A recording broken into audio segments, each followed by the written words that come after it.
But first, I just want to say this thing about foreign investment in Africa. Yes.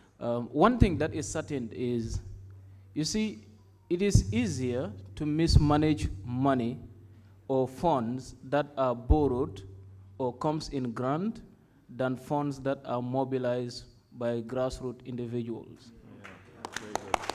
Yeah.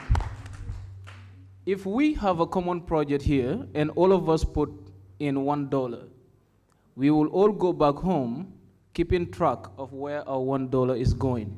And that doesn't make politicians comfortable. So that is a no-go area for many governments in the continent. Now, when it comes to the infrastructure in Africa, we have to understand that we cannot get the world work for the continent, as in my friend's words, unless and until we have the infrastructure that attracts them to work and get something remaining. The poor infrastructure is what enables capital flights and direct investment occurring within Africa.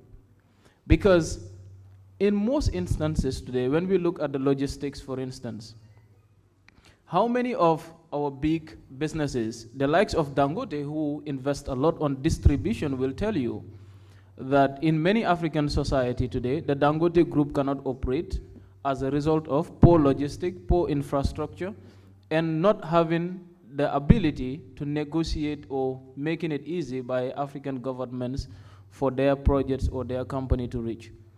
Now, we cannot talk about regional integration if we do not build the infrastructure across the continent.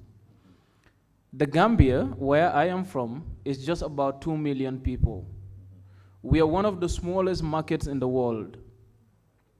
How do we expect the Gambia to produce and grow if an infrastructure is not built for Gambians to integrate and interact and do business with Ghanaians, Nigerians, and other parts of the continent? Another good example is Rwanda today is seen as one of the fastest growing economies in the world. In the top 10, Rwanda is there. In terms of size in the economy, is around 143 out of 193. That is the disaster that occurs because there is no common market across the continent. So these are things that we, the youths, of course, find very difficult to comprehend. And this is what I believe could be our solution, that with the big entrepreneurs that we have there, the big business and developers, the Dangotes, my friend here, Freedom, and the list goes on. There are so many Africans who need to rethink about investment in the continent instead of hoarding and hiding our money outside of the continent. We have to come, have trust in the youths, invest in the skills, and influence our governments to forcefully put the enabling grounds so that we can integrate. It doesn't matter if I walk across the continent. As I told you, I've traveled a lot and so many countries in Africa now. And all I see is brothers and sisters hungry of skills.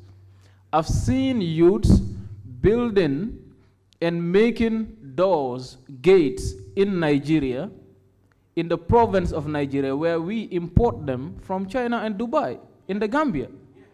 This is the problem. And we cannot enhance this unless and until an infrastructure is built to put all of us together. And that is what we need to invest in now as a continent.